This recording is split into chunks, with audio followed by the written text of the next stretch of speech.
The dust might have settled on the greatest day of my entire life supporting this beautiful football club, but it's now time to take a look at why Eddie Howe had a tactical masterclass against one of the best sides in the world and got one up on Mr. Arne Slot. It's all coming up, Newcastle fans, so do us a favour and make sure you stick around.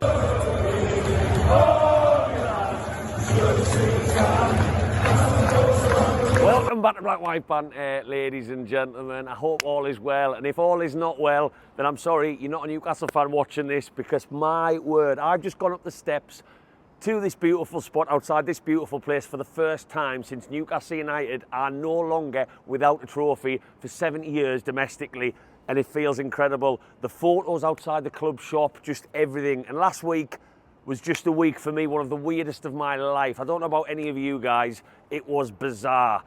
Come down from what was the greatest, if not, like, does it get any better? I was asking myself. I couldn't sleep. The hangover was real from that amazing weekend, and just in general, I have dreamt about what that would feel like, and I was absorbing it, and that's why there wasn't much content. But hey, welcome back to Black and White Banter, and I hope you are still loving every highlight on TV as much as I am. But what I want to look at today, now that that dust has settled, is why Eddie Howe performed an absolute tactical masterclass to beat Arne Slot at Wembley and leave him almost lost for words and commanding every aspect of our game in his post-match interview. So let's get straight into it. So there are lots of layers to this, and one, as I mentioned at the start, that I'm going to go into at the end, which I'm eternally grateful for, which was Eddie Howe taking a big risk in a different competition. But let's get into the nitty-gritty, and I have done plenty of research on this, so if you could give us a little like, little subscribe, and let us know your thoughts, that's appreciated for the time I try and put into these videos. Well, Eddie Howe covered every aspect of the game, and he knew how Liverpool played. Now, Liverpool, generally speaking, will always adopt a three-man press. They will go 1 versus 1 with their front three against, generally, depending on the opposition's tactics, the defensive three in front of the goalkeeper. What that opens up is space, and what Liverpool always want the opposing team to do because of this is try and play through them. With a bit of space, you think, right, if we keep hold of the ball and pass it through Liverpool, they are men short because of their high press. Eddie Howe knew that, but Eddie Howe decided that, you know what, Liverpool, with Gravenberch, McAllister, Diaz, Salah, are one of the best teams in the Premier League at doing that and picking you off and taking advantage of you trying to play through. That, you know what, we'll match them airily and we'll match them with aggression. And we went long. We didn't always go long because we are a football and playing side, as everybody knows under Eddie Howe. But we went long and it worked. Both teams had 25 aerial duels. Newcastle's success rate was 68%, Liverpool's was 32%. We decided to play the ball long because we thought that the likes of Joelinton, Bruno, Isak could match, even Livramento pushing a bit further forward on that side, could match the likes of McAllister, who we'll get onto with his lack of aerial success. And it worked. And it was something Liverpool weren't used to, and a team that's just played Champions League extra time and the deflation of losing on penalties against PSG 5 days previous couldn't really cope with that aggression that we saw from the first whistle, and it was epitomised in Mr. Joelinton, which we'll touch on next. He's Brazilian, he only costs 40 million. You think he's brilliant, he's Joelinton. Now we all know that he's Brazilian, he only costs 40 million. Every single Newcastle fan will have a different man of the match potentially. I know a lot of people will go with Dan Burn, rightly so. So many aerial duels won, a goal, a brilliant goal, and he epitomised everything defensively that we needed in that cup final. But for me personally, it's Joelinton, and how Eddie Howe deployed Joelinton in that football match was key, based off what I've just said, of us winning that football match, and arguably, and I will say that in inverted commas, one of the most important players in getting us the win. Joelinton, you've seen the highlights reel, every cheer to the crowd with every tackle. That video of him running after Kwanzaa like his life depended on it to win the ball back, and then the cheer to the crowd. That's those little factors, crowd to players, is what makes us as a football club unique and helped us get over the line. But Joelinton is generally deployed as a defensive midfielder, as he is in lots of matches. It frees up Bruno, it frees up Tonali. But Eddie Howe also decided to use Joelinton a bit further forward for those aerial duels, because regardless of how good Alexander Isak is, how attacking Harvey Barnes is, how great Tonali is in his aggression and his calmness on the ball, Joelinton offers a different aerial presence to any of those players. And by that extra body being thrown in, that caused Liverpool so many problems, and it helped us retain possession when we chose not to play through the lines and play the ball over the top. All in all, it was an absolutely fantastic performance from a man who came in as a flop of a striker. Flop may be harsh, but not in my opinion from what I witnessed when he was up top by himself. And he's transformed into the heartbeat of this football club. Joelinton is without a doubt my favourite Newcastle player, and in my opinion, the way he was used by Eddie Howe in that cup final helped us win this football match. I could do this video without talking about set pieces, and I would like to hope any Newcastle fan watching this would get down my throat if I didn't mention them. The success of that Dan Burn header that I will re-watch as many times as I am on this planet, with the curtains closed, with a bottle of beer in my hand, and I will never ever get sick of it, was all thanks to how Eddie Howe targeted them. And I will go on record and say, Dwight Gale has done an interview recently where he's pointed out that Jason Tindall is more involved in set pieces, amongst other things.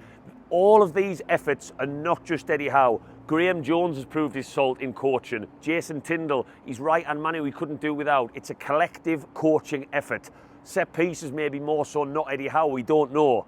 But how we approached them was absolutely fantastic. Now, Liverpool generally set up 1 versus 1 on a 3 to 4 man marking mission on every set piece that we had. The rest of the Liverpool players in that box were marking space, zonal marking that a lot of people don't agree with.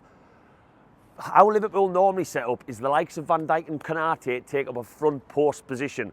Eddie Howe knew that, and he totally flipped that. He moved players like Joelinton, who almost set up Isak, who was offside when he banged the ball in with a back post header, the likes of Dan Burn to the back post. Now, this is where I think Arne Slot, as amazing as Liverpool have been and as good a coach as he is, really messed up, because Arne Slot should have recognised that McAllister, who looks like Dan Burn's son, couldn't mark him for the first header in the first half when Bruno glanced it and it was a half chance. That was the warning sign at the back post, a deep cross from Trippier. He didn't do anything about that, and Dan Burn was left with McAllister again. Beautifully floated cross from Trippier, and these sorts of set pieces do not work without the ball being perfect, and it was a wonderful header. And McAllister, bless him, had absolutely no chance. He was hung out to dry.